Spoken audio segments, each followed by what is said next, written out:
On day 101, I spent a while looking around, trying to figure out what I wanted to do. I gave Barnaby a pork chop and began digging out a big hole. In case you're wondering why I left this unpatched in 100 days, this is why. Digging continued into day 102, and on day 103, I flew back to my old home in order to go to the Nether. And it was as painful here as it was in 100 days.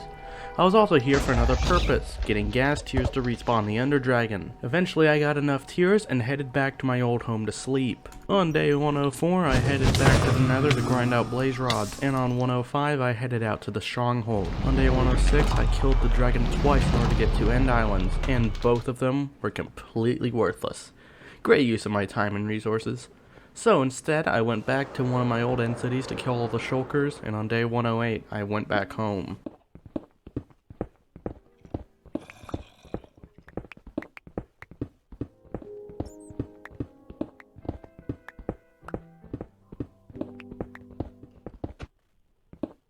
On day 116, I returned to the Nether to mine some more quartz, and ghasts are still my least favorite mob ever. On day 117, I ventured back into the fortress to farm more wither skulls, and on the way back, I dug out a tunnel to make fortress travel safer. Day 118, I went home and put my stuff away, and then went back to mining out the pit. According to my notes, I was apparently mining on days 119 and 120, but the footage doesn't exist, so you'll have to look at this image of a puppy. What does exist is that on day 121, I traveled out to the big taiga biome in order to dig further away. On day 122, I climbed out of that pit and then leaped into a different pit to dig out through day 130.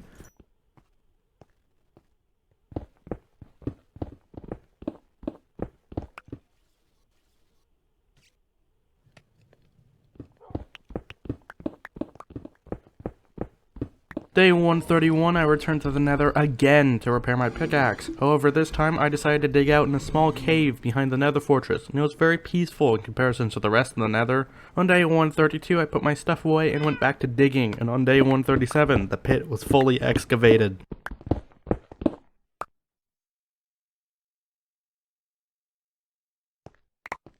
On day 138, I went around killing animals and went on a genocidal journey. That went on for a few days.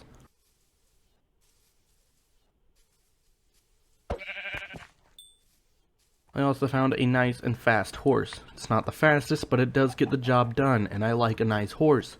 And gave this horse the amazing name of Tony.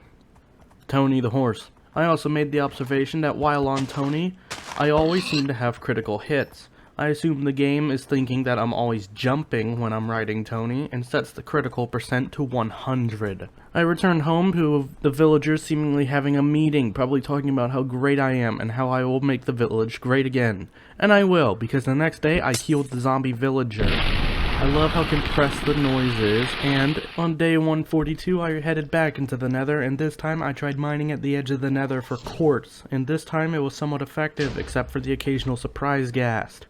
Mining continued into day 143, and I also snapped some glowstone. While heading back to the Nether, I managed to find the spot where I was mining on day 131, which made it easy to return home, thanks to the new Nether Fortress tunnel I have. On day 144, I traded with my new toolsmith villager, mostly for coal. The massive pit, trademark, gave me a metric ton of all the different ores, so I put them to use by smelting, blocking, and trading the coal. On day 145, I gave Tony his own room and got to work renovating my own. I don't like this room, and I didn't when I made it. So I'm making it better. And by day 146, I had a new room I really like. Of course, the glass texture is a bit obnoxious, but it works, and it's a million times better than my old room. On day 147, I did something I swore I wouldn't ever do again. I went mining. Yes, I know, I just spent the first 30 days of this video mining a massive pit, and now I'm mining again. But this time I needed ores that weren't emeralds or coal, not a massive pit in the middle of my house. On day 148, I started by not actually playing the game and instead buying the Star Wars prequel skin pack. This was around the time that Microsoft gave everyone a free $15 Microsoft credit, so I used it to purchase this pack and equipped my good boy Rex. Actually going back into the world, I climbed up and began preparing to take on another ocean monument, this time the one outside my house. I was more prepared than last time because now I had better armor, tools, and an actual idea of what I was doing. I wasn't going to retreat this time. And I did not, because on day 149, I successfully conquered the ocean monument and gathered all of its precious resources. I spent day 150 chopping down wood for chests because I wanted to flesh out my storage room. I had learned an old trick about using trap chests to fill the spots between chests on older versions of Minecraft, and while chopping I found a small mushroom biome, and, more importantly, a mushroom.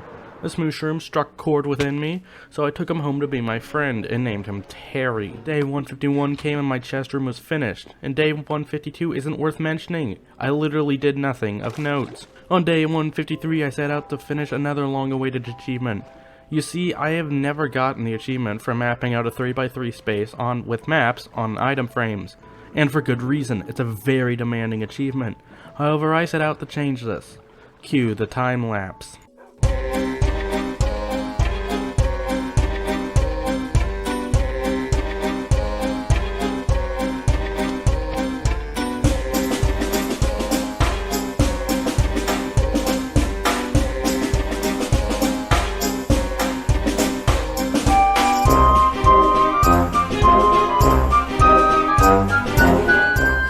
Near the end, on day 176, I found another woodland mansion, and easily cleared this one out, easily scoring 2 more Totems of Undying, and on day 177, I returned home and finished a long-awaited task.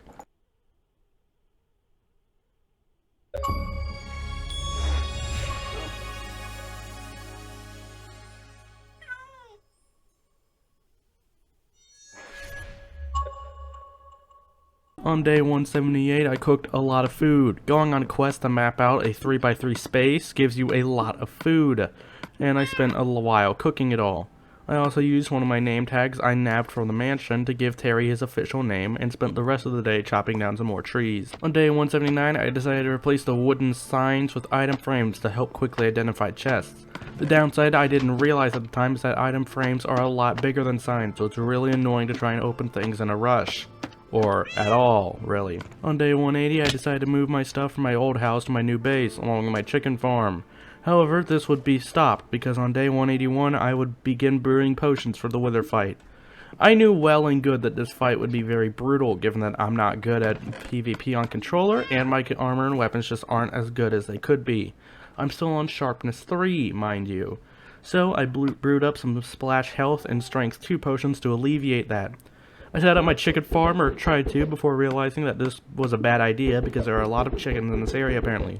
So, I left some eggs to try again later. On day 182, I noticed that somehow my villager had turned back into a zombie villager, and so got through the process of curing him again. I then went about building Terry a proper home. I originally just set him in a little hole to keep him from despawning, and I wanted it to be a bit humane for once in this 200 days. And give him a sense of home, so I tried my hardest. On day 183, I tried to get him with the eggs and finally got some chickens, and decided to build some doors. You might have wondered why I left such weird holes in my walls when building, and this is why. Big, heavy, but cool doors. Was it worth it? Absolutely.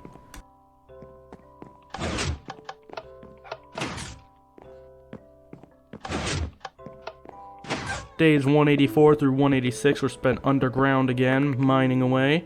My day was going pretty fine, except for my mining fatigue I acquired when I noticed that my villager, you know, the one I had just cured back to a regular villager for the second time, was gone. Gone without a trace. Nothing left. And so I decided to try and enchant some books to cope, but I got nothing of value. On day 187 I decided to expand the hall where my villager had been, and on day 188 I went out exploring to get some clay because I was an idiot and thought that you needed it for concrete. I then found out that I was an idiot and you don't need it for concrete. Day 189 I just chopped trees. That's mostly a theme for the rest of this 200 days because I can't do anything real big. But I will tell you that on day 191 I went out to the mesa biome to mine gold. Why? I don't know, just felt like it. Returning home on day 192, I had an absolute metric unit of gold, and I began smelting it. You won't believe what I did on day 193, but on day 194, I went down to the pit to begin excavating again. I plan to have massive mines in this pit like the ones in Aperture's lower levels. And on day 195, I mined a bunch of sand, and on day 196, you won't believe it, I continued digging sand. I birthed some more chickens on day 197, and at this point I just left to go get some food for a while.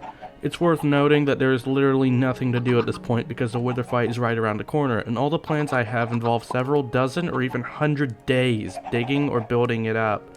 So I just left my controller around to go through the last few days. But on day 200, I gathered the wither skulls, got the soul sand, and headed underground to fight. Just like I predicted, it was a very tough fight, and in the end I broke 2 priceless totems. And in the end I won with the Nether Star.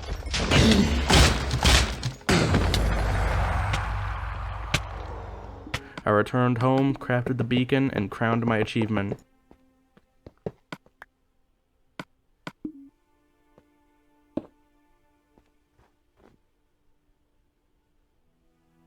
So yeah, that is 200 days of Minecraft. Not much has changed on the outside, and I know this video may seem a bit short and boring compared to 100 days. It was a very long draw, let me tell you that. But I promise there will be more coming in the future should I make more videos. So if you, for some unholy reason, like this and want more of it, make sure to like, and if you feel so inclined, subscribe. Thanks for watching, and I'll see you next time.